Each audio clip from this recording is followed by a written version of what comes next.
الحمدللہ رب العالمین الرحمن الرحیم مالک یوم الدین ایاک نعبد و ایاک نستعین ایاک نعبد و ایاک نستعین ایاک نعبد و ایاک نستعین اہدنا الصراط المستقیم صراط الذین انعمت علیہم غیر المغضوب علیہم ولا الضالین اللہم صلی علی محمد وعلی آل محمد کما صلیت علی ابراہیم وعلی آل ابراہیم انکا حمید مجید۔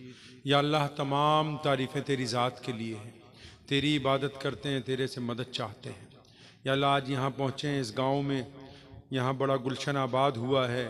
یا اللہ چاروں طرف سے تمام محبت کرنے والے لوگ یہاں موجود ہیں، بڑے اکابرین موجود ہیں، علماء موجود ہیں، محدثین موجود ہیں۔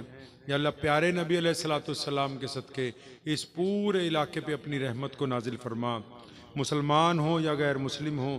یا اللہ سب کی پریشانیاں، دکھوں اور تکلیفوں کو دور فرما۔ اس ادارے کو یا اللہ دین دگنی رات چگنی ترقی عطا فرما، اس کو عصری تعلیم کا بھی اس خطے میں مرکز بنا دے۔ یا اللہ حضرت مولانا حماد خان صاحب کی ہر طرح مدد فرما۔ یا اللہ آس پاس رہنے والوں میں پیار محبت اتفاق عطا فرما۔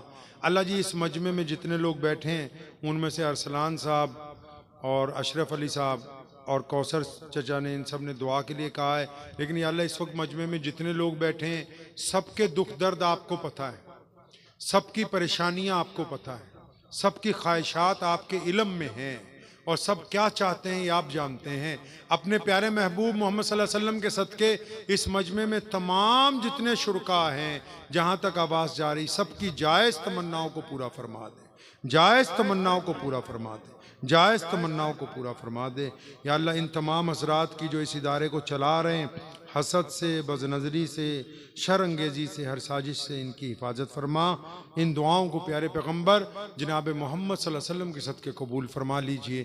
اللہم بارک علی محمد وعلی آل محمد کما بارکت علی ابراہیم وعلی آل ابراہیم انکا حمید مجید، وصلی اللہ تعالی علی خیر خلق اجمعین وبرحمتک۔